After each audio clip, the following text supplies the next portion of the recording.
जय भीम साथियों, बाबा साहब ने दो स्वतंत्रता संग्राम एक साथ लड़े हैं। एक अंग्रेजों से आज़ादी का और दूसरा अछूतों को जातिवादियों की गुलामी से आज़ादी का संग्राम जो उन्होंने अकेले लड़ा है। महात्मा ज्योतिबा फुले को अपनी किताब शूद्र कौन थे समर्पित करते हुए डॉ बी.आर. अम्बेडकर ने लिखा है, आधुनिक भारत का सबसे महान शूद्र जिन्होंने निम्न वर्ग के हिंदुओं को अपनी गुलामी के प्रति जागरूक किया और बताया कि भारत के लिए सामाजिक लोकतंत्र विदेशी शासन से स्वतंत्र होने से अधिक महत्वपूर्ण है।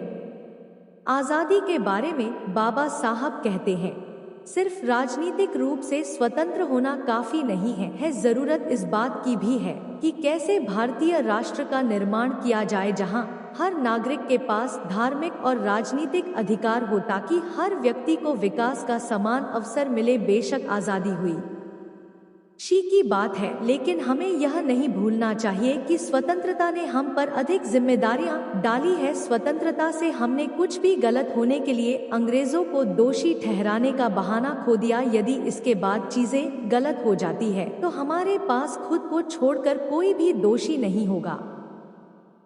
इससे चीजें बिगड़ने का ज्यादा खतरा है। समय तेजी से बदल रहा है। दुनिया के वास्तविक अर्थों में भारतीयों का कोई राष्ट्र नहीं है, इसका बनना अभी बाकी है। यह मानकर कि हम एक राष्ट्र है, हम एक महान धर्म को पाल रहे हैं।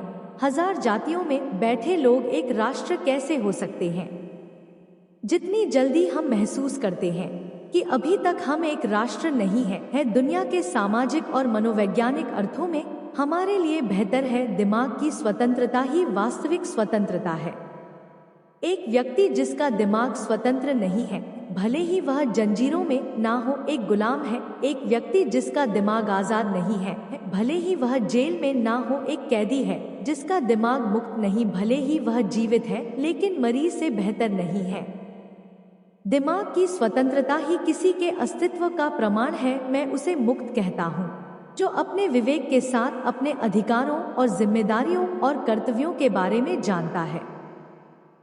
वह जो परिस्थितियों का दास नहीं है और हमेशा अपने पक्ष में उन्हें बदलने के लिए तैयार और प्रयासरत रहता है, मैं उसे स्वतंत्र कहता हूँ।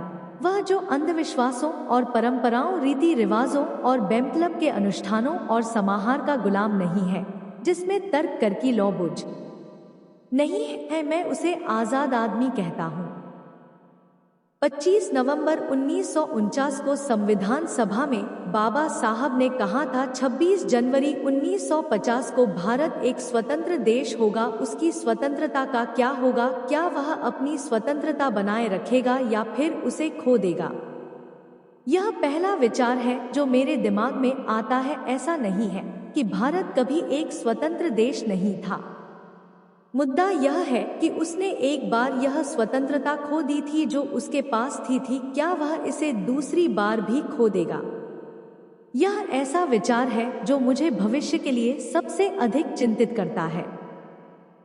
मुझे इस बात का बहुत ख्याल है कि न केवल भारत ने एक बार अपनी स्वतंत्रता खो दी है, बल्कि उसके अपने कुछ लोगों की बेवफाई और विश्वासघात ने उसे खो दिया। क्या इतिहास खुद को दोहराए? यह वह सोच है जो मुझे चिंता से भर देती है। यह चिंता इस बात से गहरा जाती है कि जातियों और पंथों के रूप में हमारे पुराने शत्रुओं के अलावा हमारे पास कई राजनीतिक दलों के साथ विविध और विरोधी राजनीतिक पंथ है।